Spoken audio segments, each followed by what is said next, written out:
बिस्मिल्लाहिर्रहमानिर्रहीम। अस्सलाम वालेकुम सामीन और नाजरीन, आप सुन रहे हैं और देख रहे हैं प्रोग्राम CDC टाइम।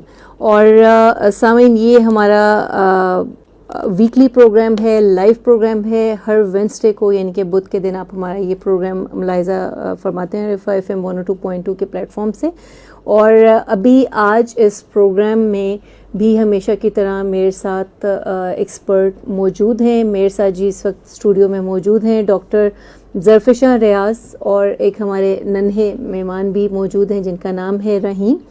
डॉक्टर ज़रफ़िशा रियाज़ जो हैं ये फ़िज़ियोथेरेपिस्ट हैं। और सामीन, आपको बताते चलें कि आज हम इस प्रोग्राम में बात करने जा रहे हैं कि effects of stroke on daily life activities, यानी कि जो रोज़मर्रा की ज़िंदगी हैं उसमें स्ट्रोक यानी कि फालिज के क्या असरात मुरतब होते हैं और उसकी क्या अलामात होती हैं, क्या ट्रीटमेंट हो सकता है, किस तरह से उसको डायग्नोस किया जा सकता है, असेस किया जा सकता है, इस के हवाले से। और ख़ास तौर पे आज हम जो बात करेंगे कि बच्चों में फालिज किस तरह से सामने आता है और ये क्यों होता है, क्या इसकी वजूहात हैं, तो इसके हवाले से आज के हम इस प्रोग्राम में बात करेंगे। डॉक्टर ज़रफ़िशा रियाज़ फ़िज़ियोथेरेपिस्ट मेरे साथ यहाँ पे मौजूद हैं। और सामीन, आपको ये भी बताते चलें कि हमारा ये प्रोग्राम इनिशिएट किया गया है रिफ़ा का जो इदारा है चाइल्ड डेवलपमेंट सेंटर, उनके ताउन से हम इस प्रोग्राम को आपके लिए पेश करते हैं। और ये प्रोग्राम आप रिफ़ा FM 102.2 पे सुनने के साथ साथ जो हमारा फेसबुक पेज है रिफ़ा FM 102.2 का, वहाँ पे आप इसको लाइव देख भी सकते हैं। सो आज के इस टॉपिक के हवाले से जो भी आपके सवालात होंगे वो आप वहाँ पे यकीनन कमेंट बॉक्स में आप शेयर कर सकते हैं। अगर आपके कोई कमेंट्स हैं तो वो भी आप वहाँ पे शेयर कर सकते हैं। सबसे पहले डॉक्टर साहब आपको प्रोग्राम में खुश आमदीद कहते हैं।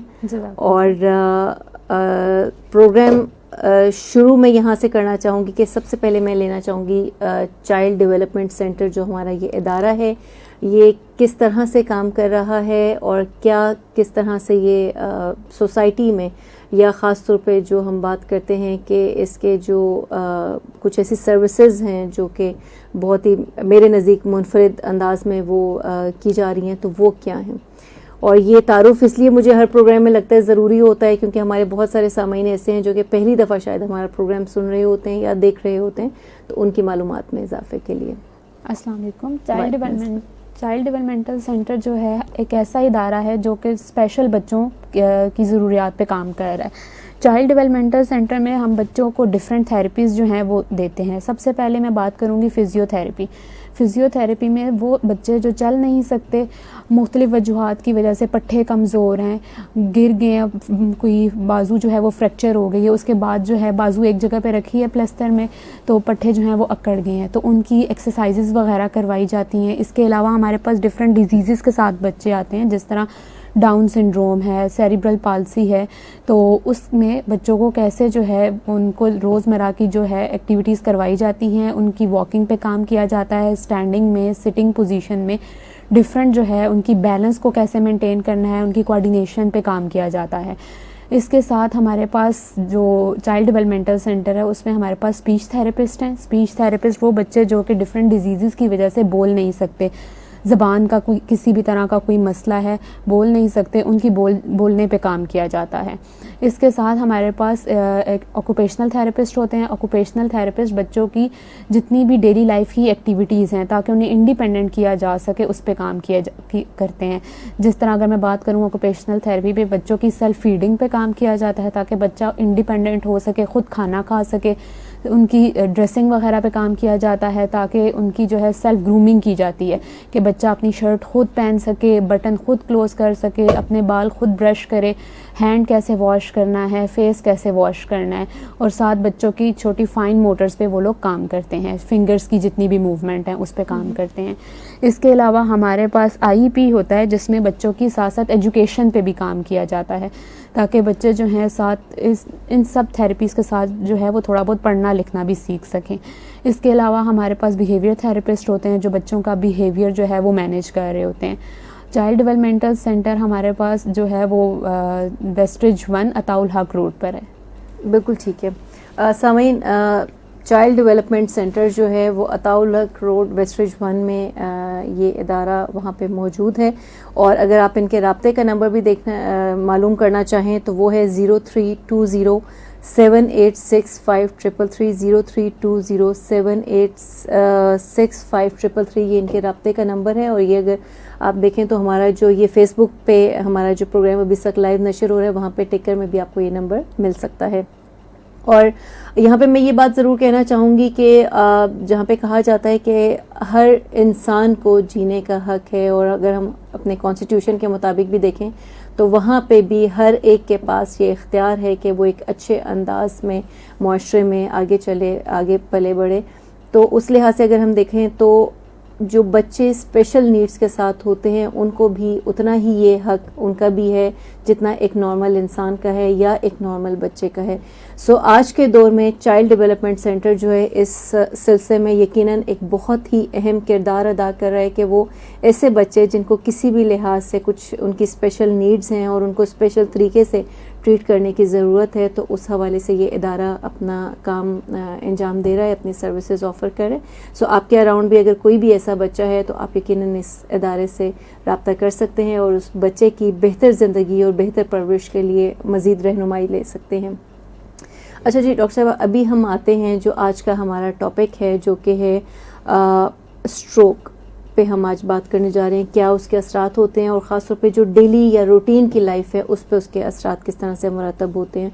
तो सबसे पहले हम ये जानना चाहेंगे, मैं अपने लिसनर्स की भी सहूलत के लिए, उनकी भी मालूमात में इजाफे के लिए जानना चाहूँगी कि नॉर्मल लैंग्वेज में हम बात कर रहे होते हैं जी फालिज हो गया, स्ट्रोक हो गया, फालिज हो गया, लेकिन असल में अगर मेडिकल पॉइंट ऑफ व्यू से अगर हम देखें तो ये फालिज या स्ट्रोक ये क्या है? स्ट्रोक जो है हमारे पास, जिसे हम फॉलिज कहते हैं, ये एक ऐसी लाइफ थ्रेटनिंग कंडीशन है जिसमें क्या होता है कि जो हमारा ब्रेन है उसमें नॉर्मल ब्लड जो है वो फ़्लो हो रहा होता है, लेकिन फॉलिज के अंदर क्या होता है कि वो जो ब्लड फ़्लो एक प्रॉपर तरीके से हो रहा होता है, उसकी बहुत सारी वजूहात की वजह से वो प्रॉपर तरीके से ब्रेन को जो ब्लड है वो नहीं पहुँचता, जिसकी वजह से हमारे पास डिफरेंट जो ब्रेन के अंदर सेल्स होते हैं, ब्रेन सेल्स हैं, उनकी उसके रिज़ल्ट में डैमेज स्टार्ट हो जाती है। ज़ाहिर बात है जब ब्लड फ़्लो कर रहा होता है उसमें ऑक्सीजन जो है वो भी साथ साथ फ़्लो कर रही होती है, तो जब प्रॉपर ब्लड फ़्लो नहीं करेगा, ऑक्सीजन की कमी हो गई, तो ब्रेन के जो सेल्स होते हैं उनकी डैमेज होना स्टार्ट हो जाती है। अब फालिज जो होता है, अगर मैं बात करूं कि जो ब्लड फ़्लो है उसकी वजूहात में एक वजह ये हो सकती है कि हमारे पास जो नॉर्मल हमारी ब्लड वेसल हैं उनमें किसी तरह की कोई ब्लॉकेज हो गई है, कोई क्लॉट बन गया, उसकी वजह से जो है क्लॉट ने ब्लड का फ़्लो जो है वो एक नॉर्मल हो रहा था उसे जो है डिस्टर्ब कर दिया, उसके रिज़ल्ट में हमारे पास स्ट्रोक जो है वो हो सकता है। इसके अलावा हमारे पास ब्रेन के अंदर ही जो है वो ब्लीडिंग स्टार्ट हो गई है, तो उसके रिज़ल्ट में जब ब्रेन में ब्लड का फ़्लो नहीं जाएगा तो उसके रिज़ल्ट में जो ब्रेन के सेल्स हैं उनकी डैमेज स्टार्ट हो जाती है। तो इसका हमारे पास फिर क्या होता है कि इस सब का बच्चों की जो एक्टिविटीज़ हैं, बच्चों की, जिस तरह मैं बात करूं कि अगर फॉलिज हो गया तो एक साइड की वीकनेस हमें देखने को मिलती है, ठीक, अगर left side of brain damage हो रही है तो हमें राइट साइड की जो है वो वीकनेस मिलेगी, और अगर right side of brain damage हो रहा है तो हमें लेफ़्ट साइड की जो बॉडी की है वो वीकनेस मिलेगी। तो इस फॉलिज में बच्चों की स्टैंडिंग, वॉकिंग, सिटिंग ये सारी तो डिस्टर्ब हो रही हैं, वीकनेस आ रही है, ज़ाहिर बात है बच्चे का जो नॉर्मल पोस्चर है वो डिस्टर्ब हो जाता है। इन सब चीज़ों के साथ साथ बच्चे की जो फंक्शनल एक्टिविटीज़ होती हैं, जो डेली लाइफ के उसने काम करने होते हैं, जिस तरह मैं बात करूं कि बच्चे की सेल्फ फीडिंग है, अगर बच्चे का हाथ जो है वो साथ अफेक्ट हो रहा है तो उसे कैसे चम्मच पकड़ना है, कैसे उसे मुंह तक लेके जाना है, ग्लास कैसे पकड़ना है, उसकी ग्रिप की जो स्ट्रेंथ होती है वो भी कम हो जाती है, तो उसके रिजल्ट में बच्चे की जो फंक्शनल एक्टिविटीज़ होती हैं साथ वो भी अफेक्ट हो रही होती हैं। साथ बच्चे की जितनी भी सेल्फ ग्रूमिंग एक्टिविटीज़ अगर होंगी, अगर बच्चे की बाजू ज़ाहिर बात है स्ट्रेंथ कम होगी है तो वो हाथ सर तक नहीं लेके जा सकता, अपने खुद कंघी नहीं कर सकेगा, शर्ट पहनने में मसला होगा, शर्ट के बटन्स नहीं बंद हो सकेंगे। तो ये फॉलिज खाली वॉकिंग के साथ साथ, वॉकिंग की अगर मैं बात करूँ, ग्रॉस मोटर के साथ साथ जो बच्चे की जो फाइन मोटर्स होती हैं उनको भी अफेक्ट कर रहा होता है। बिल्कुल ठीक है। अच्छा डॉक्टर ज़रफ़िशा, मुझे थोड़ा सा इस हवाले से बताइएगा कि कोई भी बीमारी होती है उसमें डेफिनेटली बहुत सारे ऐसे फैक्टर्स होते हैं जहाँ पे हम उसको थोड़ा सा कैटेगराइज कर सकते हैं, या कम्युनिटी में वो बीमारी किस हद तक कॉमन है उसमें हम मे भी कुछ जेंडर वाइज कुछ फैक्टर्स देख सकते हैं, कुछ एनवायरमेंटल फैक्टर्स में भी हो सकते हैं, कुछ में भी एज फैक्टर हो सकते हैं।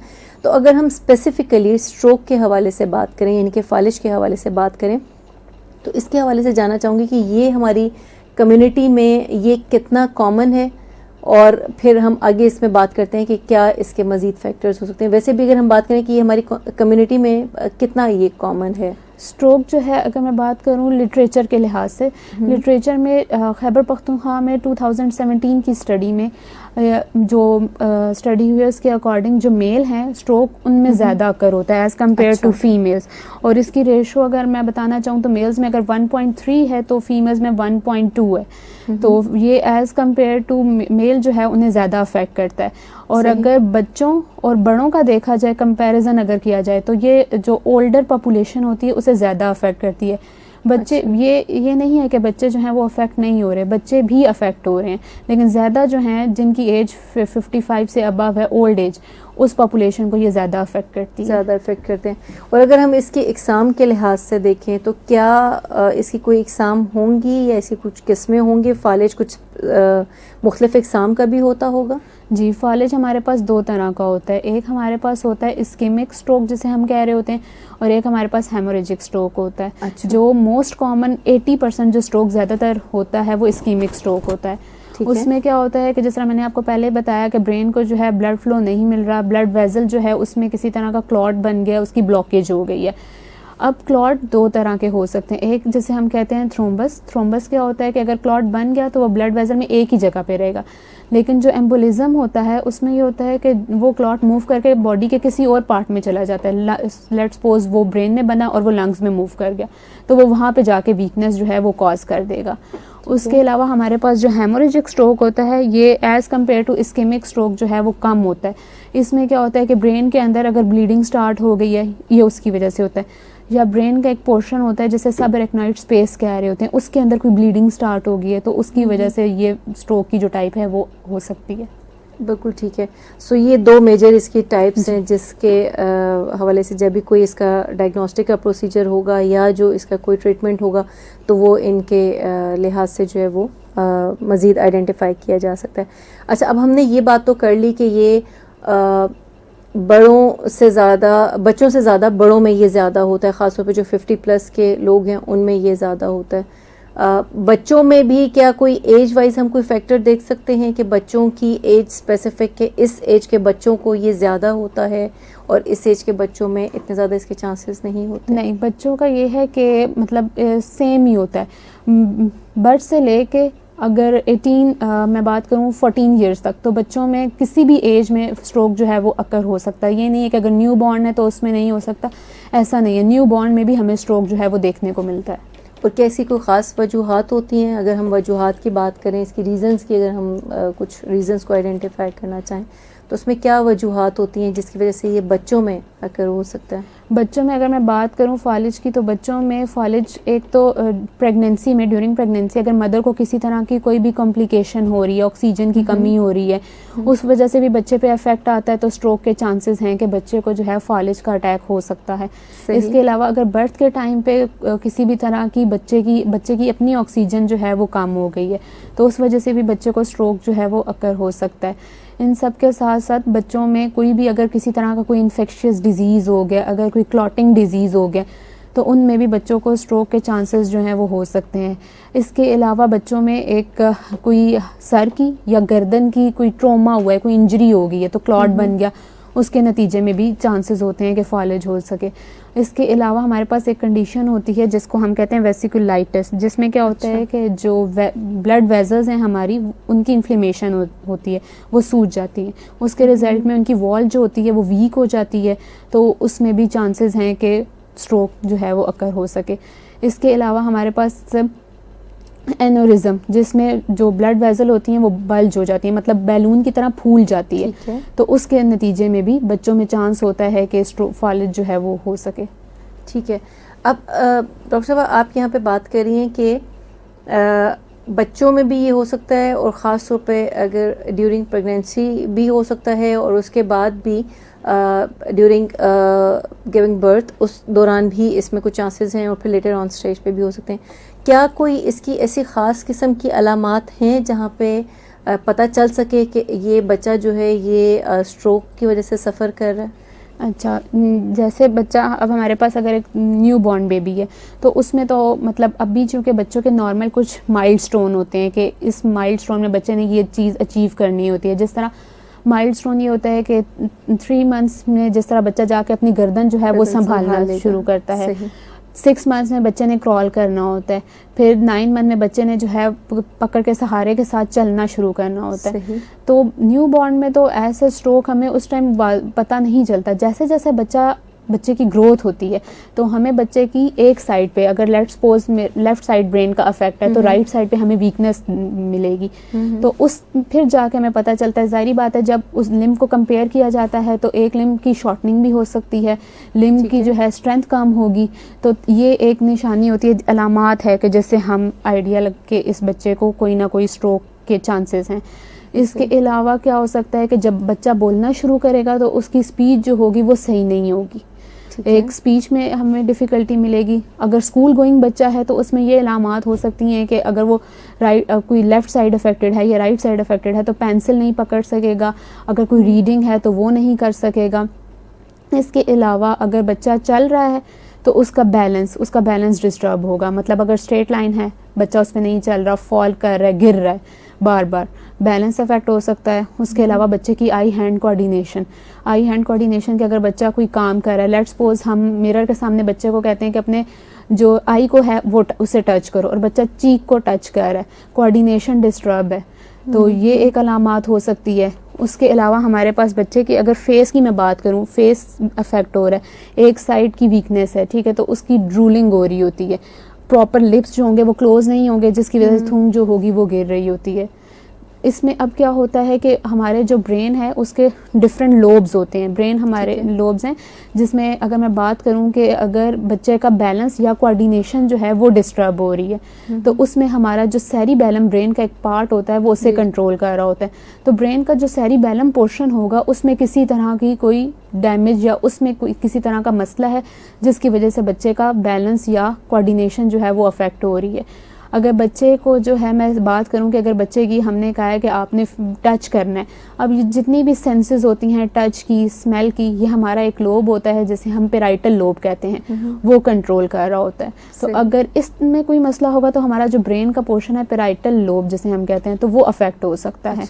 उसके अलावा अगर बच्चे को बोलने में मसला आ रहा है, स्पीच प्रॉपर प्रोड्यूस नहीं कर रहा, तो उसमें हमारा जो फ्रंटल लोब होता है वो बेसिकली स्पीच प्रोड्यूस करवा रहा होता है, तो इसमें फ्रंटल लोब इन्वॉल्व हो सकता है। इसके अलावा हमारे पास अगर मैं बात करूं कि लैंग्वेज अंडरस्टैंड करने में भी बच्चे को सम टाइम डिफ़िकल्टीज आती हैं फॉलेज में, तो उसमें क्या होता है कि अगर लैंग्वेज अंडरस्टैंड करने में प्रॉब्लम आ रही है तो फिर हमारा एक लोब होता है जिसे हम टेम्पोरल लोब कहते हैं, वो लोब उसमें इन्वॉल्व होगा, फिर उसमें किसी तरह की कोई डैमेज होगी, प्रॉपर ब्लड फ्लो नहीं गया उस वजह से। इसके अलावा अगर हम देखें स्ट्रोक में बच्चों को बाज़ औक़ात निगलने में भी मसला आ रहा होता है, बाइट करने में, च्यू करने में, कोई भी चीज़ अंदर खाने पीने में मसला आ रहा होता है, तो उसमें हमारा जो एक ऑसिपिट लोब होता है जो कि उसको कंट्रोल कर रहा होता है, तो वो उसकी डैमेज जो है वो अकर हो सकती है जिसकी वजह से ये मसला आ रहा होता है। बिल्कुल ठीक है। सामीन, आप सुन रहे हैं प्रोग्राम CDC टाइम और अभी इस वक्त हम आज जिस टॉपिक पे बात कर रहे हैं वो है effects of stroke on daily life activities, कि डेली लाइफ जो रूटीन की लाइफ है उसमें बच्चों में स्ट्रोक जो है वो किस तरह से जो उसके असरात जो हैं वो सामने आ रहे होते हैं और किस तरह से उनकी रूटीन की एक्टिविटीज़ हैं वो डिस्टर्ब हो रही होती हैं। अभी इस वक्त मेरे साथ यहाँ पे स्टूडियो में डॉक्टर ज़रफ़िशा रियाज़ मौजूद हैं जो कि फ़िज़ियोथेरेपिस्ट हैं। और सामीन, आपको ये बताते चलें कि हमारा ये प्रोग्राम रेफा FM 102.2 रेडियो पे सुनने के साथ साथ आप ये हमारा लाइव देख भी सकते हैं, जो हमारा फेसबुक पेज है रेफा FM 102.2 का। और जो भी आपके सवालात हैं आज के टॉपिक के हवाले से या आप कोई कमेंट करना चाहते हैं तो आप वो वहाँ पे कमेंट बॉक्स में आप कर सकते हैं। डॉक्टर साहब, थोड़ा सा प्रोग्राम में मज़ीद आगे हम चलते हैं और मुझे ये बताइएगा कि हमने एग्ज़ाम की बात की, हमने अलामात की बात की, हमने ये बात की कि ये बच्चों में क्यों और किस तरह से ये अकर हो रहा होता है। अब अगर हम थोड़ा सा बात कर लें कि इसको असेस कैसे किया जा सकता है, उसमें क्या कोई स्पेसिफ़िक किस्म के कोई टेस्ट होते हैं, कोई डायग्नोस्टिक प्रोसीजर्स होते हैं जिनके थ्रू इसको बच्चों में असेस किया जा सकता है? इसमें हमारे पास जो बच्चों में अगर मैं बात करूं कि कैसे असेस किया जाता है, तो उसमें हमारे पास एक NIH पीडियाट्रिक स्ट्रोक स्केल है जिसके थ्रू जो हम बच्चों में वो चेक करते हैं। इसकी फिर डिफरेंट रेटिंग्स होती हैं। अगर मैं बात करूं बच्चे का, हम चेक करते हैं कि लेवल ऑफ कॉन्शियसनेस, चूँकि स्ट्रोक में बच्चों का कॉन्शियस लेवल भी अफेक्ट हो रहा है। अगर एक बच्चा है स्कूल गोइंग है, ठीक, उसे फॉलेज हुआ है, तो उसमें क्या होता है कि लेवल ऑफ कॉन्शियसनेस हम चेक करेंगे। बच्चे से पूछेंगे कि आप इस टाइम घर में हैं, स्कूल में हैं, अभी दिन है, रात है, आज तारीख क्या है। तो अगर तो बच्चे का कॉन्शियसनेस लेवल ठीक है तो वो आपको सही जवाब देगा। अगर वो डैमेज है तो उसमें फिर स्ट्रोक के हमें अलामात मिलेंगी। उसके अलावा बच्चे में हम चेक कर सकते हैं फेशियल पाल्सी की, जैसे मैंने बात की कि मुंह की एक साइड की हमें वीकनेस मिल सकती है, जिसमें आई मसल, अगर आई के मसल वीक हैं तो आई ड्रॉप की तरफ, नीचे की तरफ होगी। अगर लिप्स के मसल वीक हैं तो लिप ड्रॉप होगा, जिसकी वजह से ड्रूलिंग जो है वो भी हमें मिलेगी। ये एक हो सकता है। उसके अलावा बच्चे की हम राइट साइड की अगर और लेफ़्ट साइड की स्ट्रेंथ को कंपेयर करें, एक तो पोस्चर, जाहिर बात है पोस्चर इसमें अफेक्ट होगा, क्योंकि कुछ मसल जो होते हैं वो सख्त हो जाते हैं तो वो फिर उस लिम्ब को अपनी तरफ खींच लेते हैं, उस हिस्से को। अगर बाजू की ये नॉर्मल पोजीशन है तो वो यूँ बेंड हुई हुई मिलेगी बच्चों में। ये एक अलामात होती है। उसके अलावा बच्चों की अगर हम वॉक करवा के देख लें तो बच्चों की जो बैलेंस है वो प्रॉपर नहीं होगा, डिसबैलेंस होगा, फॉल हो जाएगा।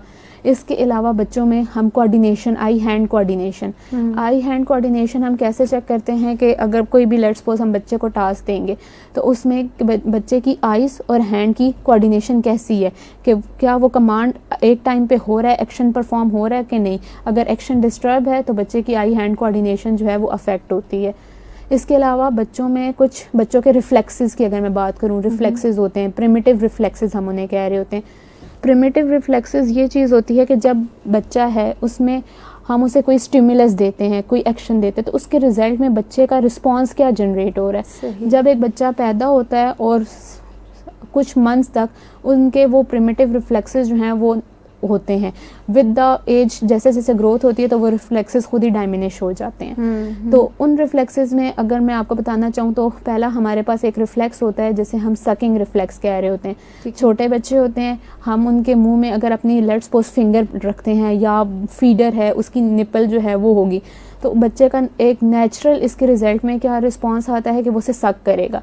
अगर बच्चा इस तरह का रिस्पांस जनरेट नहीं करता, नॉर्मल रिस्पांस, तो उसके रिजल्ट ये है कि इसकी कोई ना कोई ब्रेन में जो है वो इंजरी जो है वो चल रही है, डैमेज किसी तरह का है, क्योंकि ये नॉर्मल रिस्पॉन्सेज होते हैं जो बच्चे शो करते हैं। उसके अलावा हमारे पास रिफ्लेक्स होता है, पाल्मर ग्रास्प रिफ्लेक्स होता है। उसमें क्या होता है कि बच्चे की ये हाथ है, उसमें हम अपनी फिंगर प्लेस करते हैं, तो बच्चे का रिस्पॉन्स क्या होता है कि जब हम फिंगर रखते हैं तो वो अपनी जो फिंगर्स होती है उन्हें बेंड कर लेता है, उससे पकड़ लेता है, तो ये एक नॉर्मल रिस्पॉन्स जनरेट करेगा। अगर बच्चा ऐसा नहीं कर रहा, अगर बच्चे का हाथ सीधा ही है, तो उसके जो रिफ्लेक्सेस हैं वो ठीक नहीं है, उसका कोई ना कोई ब्रेन का डैमेज जो है वो चल रहा है। उसके अलावा हमारे पास एक रिफ्लेक्स होता है जिसे हम स्टेपिंग रिफ्लेक्स कह रहे होते हैं। उसमें क्या होता है कि हमने बच्चे को पकड़ा, उसे एक सॉलिड सरफेस के ऊपर खड़ा किया, तो बच्चे का रिस्पांस क्या आएगा कि वो स्टेप लेगा। ये एक नॉर्मल रिस्पांस होता है। अगर बच्चा स्टेप नहीं ले रहा तो उसके ब्रेन के किसी ना किसी पार्ट में कोई डैमेज जो है वो चल रहा है। उसके अलावा हमारे पास एक और रिफ्लेक्स होता है जिसे हम कह रहे होते हैं प्लांटर रिफ्लेक्स। प्लांटर रिफ्लेक्स में क्या होता है कि बच्चे का जो पाँव होता है, अगर हम उसकी बाहर वाली साइड पे स्क्रैच करते हैं तो बच्चे का जो फिंगर होती हैं उनकी फ्लेक्शन हो जाती है और थंब जो है उसकी एक्सटेंशन होगी। ये एक बच्चे ने नॉर्मल रिस्पांस जनरेट करना होता है। अगर ऐसा नहीं होता तो इसके रिजल्ट में हम कह सकते हैं कि बच्चे की कोई ना कोई रिफ्लेक्सेस नॉर्मल नहीं है, कोई ना कोई जो है वो डैमेज चल रही है। उसके अलावा बच्चों के, जिस तरह मैंने आपको पहले बताया कि माइल्ड स्टोन्स होते हैं, mild stones, normal mild stone अगर बच्चा अचीव कर रहा है, जिस तरह अगर मैं बात करूँ 3 मंथ्स में नेक होल्डिंग बच्चे ने करनी है। इसके अलावा हम बच्चों में फिर साथ साथ माइल्ड स्टोन्स अगर चेक करते हैं, उससे भी हम असेस करते हैं कि माइल्ड स्टोन बच्चा प्रॉपर अचीव कर रहा है या नहीं। 6 मंथ्स में बच्चे ने क्रॉलिंग जो है वो स्टार्ट करनी होती है, 9 मंथ्स में बच्चे ने पकड़ के चलना होता है, और 1 ईयर तक बच्चा जो है वो प्रॉपरली खुद चल लेता है। अगर माइलस्टोन्स अफेक्टेड हैं तो उसके रिजल्ट में भी फिर हम फर्दर टेस्ट होते हैं जो परफॉर्म करते हैं और असेस करते हैं। बिल्कुल ठीक है। अच्छा, यहाँ पे हमने देखा कि बहुत सारे ऐसे तरीके हैं जहाँ पे असेसमेंट हो सकती है कि बच्चा जो है वो एक नॉर्मल एक्टिविटी के साथ परफॉर्म कर रहा है या नहीं कर रहा है, जहाँ पे वो माइलस्टोन्स को अचीव नहीं कर पाता, या कुछ ऐसी अलामात ज़ाहिर होती हैं या कोई एक अलामत ज़ाहिर होती है, तो उसके मुताबिक फिर इस चीज़ को आइडेंटिफाई किया जाता है कि बच्चा किस किस्म के स्ट्रोक से सफ़र कर रहा है। तो अब जब एक दफ़ा असेसमेंट का प्रोसीजर कंप्लीट हो जाता है तो उसके बाद नेक्स्ट लेवल आता है, ट्रीटमेंट का लेवल आता है। तो अगर हम ये बात करें कि बच्चों में किस तरह के स्ट्रोक्स हो, किस तरह से ट्रीट किया जा सकता है, तो उसके बारे में मैं आपकी एक्सपर्ट राय लेना चाहूँगी। अच्छा, अगर मैं ट्रीटमेंट के लिहाज से बात करूँ तो जिस तरह हमारे पास अगर वॉकिंग डिस्टर्ब हो रही है तो वॉकिंग के लिए हमारे पास डिफरेंट फिर हम चेक करते हैं कि किस मसल की वीकनेस है। जो मसल वीक होगा उसकी हम स्ट्रेंथनिंग करवाते हैं, जो मसल टाइट होगा सख्त है, हार्ड है, उसकी हम स्ट्रेचिंग करवाते हैं। फिर उसके बाद बच्चे को हमारे पास पैरेलल बार्स होती हैं, उनके अंदर हम जो है वॉकिंग उसकी जो है वो स्टार्ट करवाते हैं। डिफरेंट हमारे पास इक्विपमेंट होती हैं जिसमें ब्रेसेस होते हैं, ब्रेसेस लगा के अगर बच्चे का लिम्ब थोड़ा टेढ़ा है तो वो सीधा करने की कोशिश करते हैं। इन सब के साथ मोडेलिटीज़ होती हैं ताकि बच्चे का मसल जो है वो थोड़ा रिलैक्स हो। जिस तरह EMS है वो बच्चे की स्ट्रेंथ के लिए हम मोडेलिटी है वो यूज़ करते हैं। टेंस है पेन मैनेज करने के लिए वो यूज़ करते हैं। इसके अलावा बच्चे की अगर मैं बात करूं बैलेंस अफेक्ट हो रहा है, बैलेंस के लिए हमारे पास डिफरेंट बैलेंस बॉल्स होती हैं जिनके ऊपर बच्चे का हम बैलेंस जो है वो ट्रीट करते हैं। इसके अलावा कोऑर्डिनेशन के लिए हमारे पास जिस तरह मैं बात करूं टूथपिक्स हैं, ठीक है, ये हम इजीली घर में भी कर सकते हैं। आई हैंड कोऑर्डिनेशन, इसमें हमारे पास क्या होता है कि ये होल है, इसमें हमने बच्चे को कहना है कि आपने ये टूथपिक इन करनी है। अगर बच्चे की कोऑर्डिनेशन डिस्टर्ब होगी तो उससे इस होल में ये टूथपिक इन नहीं होती, ठीक है। एक ये चीज़। उसके अलावा हमारे पास आ जाता है कि अगर मैं बात करूं राहीम की, जिस तरह इनका अपर लिम्ब जो है वो अफेक्ट है, तो इसमें हम इनको जो है वो स्ट्रेचिंग, स्ट्रेंथनिंग, इस तरह की एक्टिविटीज़ करवाते हैं। जो मसल वीक हैं उनकी इनको जो है वो स्ट्रेंथनिंग करवाई जाती है, जो मसल टाइट हैं उनकी स्ट्रेचिंग करवाई जाती है। रेंजेस ऑफ मोशन को इम्प्रूव किया जाता है ताकि जो है वो मैक्सिमम जो है वो इंडिपेंडेंट हो सकें। ठीक है। अब डॉक्टर ज़रफ़िशा, ये वो जो आपने जितनी भी अभी आपने ये सारी वो चीज़ें बताई, ये वो चीज़ें हैं जो कि आप लोग अपने इदारे चाइल्ड डेवलपमेंट सेंटर में आप अंजाम दे रहे हैं, और बच्चे की उस स्ट्रोक के हवाले से जो भी असरात मुरतब हो रहे हैं उनको बेहतर करने के लिए आप करें। अगर मैं ये आपसे पूछूं कि क्या कुछ ऐसी एक्टिविटीज़ हो सकती हैं बच्चे की इम्प्रूवमेंट के लिए या ट्रीटमेंट के पॉइंट ऑफ व्यू से जो कि घर में उनके साथ की जा सकती हैं? ख़ास तौर पे अगर हम पेरेंट्स के हवाले से बात करें तो पेरेंट्स उनके साथ उन एक्टिविटीज़ को परफॉर्म कर सकते हैं ताकि बच्चा जो है वो बेहतरी की तरफ आ सके। अच्छा, घर में हमारे पास जिस तरह घर में क्योंकि हमने इजी बतानी होती हैं, आसान सी, ताकि कुछ ऐसी चीज़ें जो घर में मौजूद हों उनके साथ ही पेरेंट्स कर सकें, क्योंकि कुछ एक्सरसाइजेज होती हैं जो पेरेंट्स नहीं करवा सकते। तो उसके घर के लिए अगर मैं बताऊं तो जिस तरह मैं आपको दिखाती हूँ, ये बॉल है। ओके। ये बॉल जो है इस बॉल में हमने क्या करना होता है कि बॉल जिस तरह राहीम की अगर मैं आपको एग्जांपल दूं, राहीम की ग्रिप की स्ट्रेंथ इतनी अच्छी नहीं है, ठीक है, तो हम क्या कहते हैं कि आपने इस बॉल को जो है अपनी फिंगर्स के साथ इस तरह प्रॉपर पोजीशन बना के सारी फ्लेक्स होनी चाहिए और बॉल को यूं प्रेस करना है। इससे क्या होगा, जो हमारी ग्रिप की स्ट्रेंथ है वो इम्प्रूव होती है। राहीम, इसको आप प्रेस करके दिखाएं। Good, once again, good. जैसे जैसे ये प्रेस होती है फिंगर की मूवमेंट होती है जिसके साथ हमारी जो ग्रिप की स्ट्रेंथ होती है वो इम्प्रूव होती है। एक ये, ठीक है। उसके अलावा घर में, अब घर में हमारे पास ये बॉटल है, ठीक है। राहीम, आपने इस बॉटल को ओपन करना है। अच्छा, यहाँ पे मैं एक चीज़ बताना चाहूँगी कि एक हमारे पास चीज़ होती है पाल्मर ग्रैस्प होता है और एक पिंसर ग्रिप होती है। तो जो पाल्मर का मतलब क्या होता है कि ये पूरी हथेली जिस तरह ये है, पूरा हाथ जो है ना वो इन्वॉल्व हो रहा है, ठीक है। और जो ये इस तरह ये ओपन, जब बच्चा खुद थोड़ा मसला आता है तो उसके साथ फिर हम इसे असिस्टेंस के साथ जो है वो करवाते हैं। और पिंसर ग्रिप जो होती है उसका मतलब होता है कि आपने ये थंब और फिंगर आपने यूज़ करनी है। अब राहीम आपने क्या करना है, अब घर में, 1 मिनट हाथ बाहर निकालें, घर में पैक, ये चुटकी, ये तो जी, हर जी। घर में मौजूद होती बिल्कुल है। ऐसे ही है। तो अगर हम बच्चे, आपने ये पकड़नी है, होल्ड करें इसे, क्योंकि राहीम की अभी स्ट्रेंथ जो है वो इतनी ज़्यादा इम्प्रूव नहीं है, तो इनको असिस्टेंस के साथ हम करवाते हैं। आपने इसको पकड़ के ओपन करना है, ओपन करें, फ्लेक्स करें और यहाँ पे इसको फिर फिक्स करना है ऐसे। तो इसमें हमारी हैंड की जो है वो सारी मूवमेंट इन्वॉल्व हो रही है, इससे जो फिंगर की फ्लेक्शन है वो हो रही है, साथ ग्रिप जो है वो भी इन्वॉल्व हो रही है। तो इस तरह बच्चे की स्ट्रेंथ पे काम कर रहे हैं, क्योंकि ये देखेंगे ओपन और क्लोज करने में थोड़ा सा मुश्किल होता है, इसमें स्ट्रेंथ जो है वो बच्चे की आएगी। ठीक है राहीम, अब आपने इसको अनफिक्स करना है, ओपन करें, ओपन करें और वापस इसमें इन करें, इसमें इन करें, इन। चलें अब हम इसको क्लोज करेंगे, क्लोज करें पूरा हाथ, ये देखें ऐसे, छोड़ें ऐसे। अब इसे हम क्लोज करेंगे। तो घर में एक ये चीज़ हम करवा इस तरह सकते हैं की activity इजीली। हो सकती है। उसके अलावा ये हमारे पास थेराफ्लेक्स होती है, जिस तरह स्लाइम हो गई, थेराफ्लेक्स हो गई, स्लाइम ये हो भी गई। बच्चों की टॉयज़ में आजकल इजीली अवेलेबल होती हैं घर में। तो इसके साथ बच्चों की जो है वो हम स्ट्रेंथ पे काम कर सकते हैं। जैसे ये है राहीम, आपने इसको अपने हाथ में यूं करना है, इससे क्या होगा, करें आप, इससे क्या होगा कि बच्चा जब इसे यूं यूं करेगा, एक तो इसकी आप देख रही होंगी कि हाथ जो है वो थोड़ा बेंड है, ठीक है, तो इससे इसकी हाथ जो है वो स्ट्रेटन यानी कि ठीक है। सीधा होगा, और सही। साथ साथ पूरी आर्म तक जो है इसके मसल्स जो हैं वो इन्वॉल्व हो रहे हैं, तो मूवमेंट जो है वो इसकी इंप्रूव होगी, रेंजेस ऑफ मोशन इंक्रीज होंगी। बिल्कुल इसको ठीक। वापस इन करें, गुड। और ये लास्ट, जिस तरह मैंने आपको कोऑर्डिनेशन के लिए बताया, जी जी। टूथपिक। चलें राहीम, अब इसमें हमारी जो है ना वो पिंसर ग्रिप जो है वो इन्वॉल्व हो रही है, फिंगर और थंब की मूवमेंट। चलें आपने इसमें इन करना है, इन करें, गुड गुड, वेरी गुड। ये वो सारी एक्टिविटीज़ हैं जो बच्चे इजीली घर में कर सकते हैं।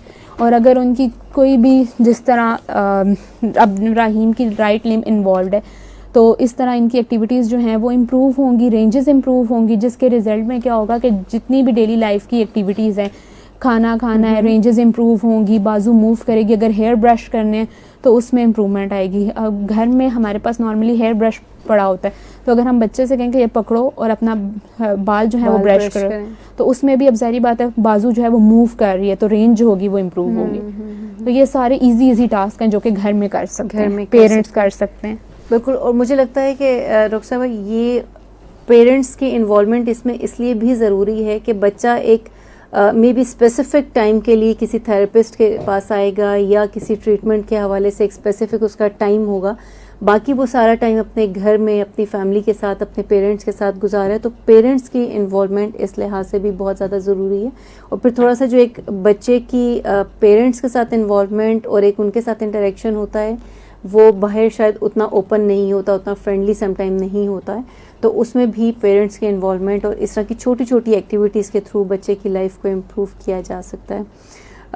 सो यकीनन यहाँ पे जिस तरह डॉक्टर साहब ने बताया कि ये इस तरह की तमाम चीज़ें हैं जो कि तकरीबन हर घर में मौजूद होती हैं, लेकिन अगर आपको लगता है कि आपने अपने बच्चे की ज़िंदगी को बेहतर बनाना है या आपके आसपास इस तरह का कोई बच्चा मौजूद है जो कि अर्ली एज में या अभी रिसेंटली जो है वो किसी भी तरह के स्ट्रोक का शिकार हो गया, उसकी वजह से लाइफ में सफ़र कर रहे हैं, तो आप इस तरह की एक्टिविटीज़ के थ्रू जो है वो उसकी उस स्ट्रेंथ को मज़ीद इंक्रीज़ कर सकते हैं, उसकी लाइफ को बेहतर बना सकते हैं। और चाइल्ड डेवलपमेंट सेंटर जो है वो बिल्कुल ये इदारा मौजूद है, अताउल हक रोड पे वेस्टेज 1 में ये इदारा मौजूद है। और यहाँ पे अगर आप रब्ता करना चाहते हैं तो नंबर है 0320786533। सामीन, आप प्रोग्राम सुन रहे थे चाइल्ड CDC टाइम, और इस प्रोग्राम को पेश किया जाता है रिफ़ा इंटरनेशनल यूनिवर्सिटी का इदारा है चाइल्ड डेवलपमेंट सेंटर, उनके ताउन से हम इस प्रोग्राम को आपके लिए पेश करते हैं।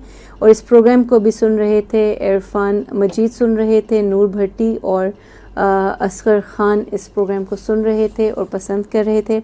डॉक्टर साहबा, आपके प्रोग्राम में आने का बहुत शुक्रिया। थोड़ा सा हमें भी अपनी ही टाइम लिमिट्स का और स्केड्यूल का थोड़ा सा ध्यान करना पड़ता है, तो उसमें हमारे पास एक मखसूस टाइम होता है। सो नेक्स्ट प्रोग्राम में उम्मीद करते हैं कि फिर हम एक नए टॉपिक के साथ जो है फिर मज़ीद हम डिस्कशन करेंगे। आपका प्रोग्राम में आने का बहुत शुक्रिया। Thank you so much.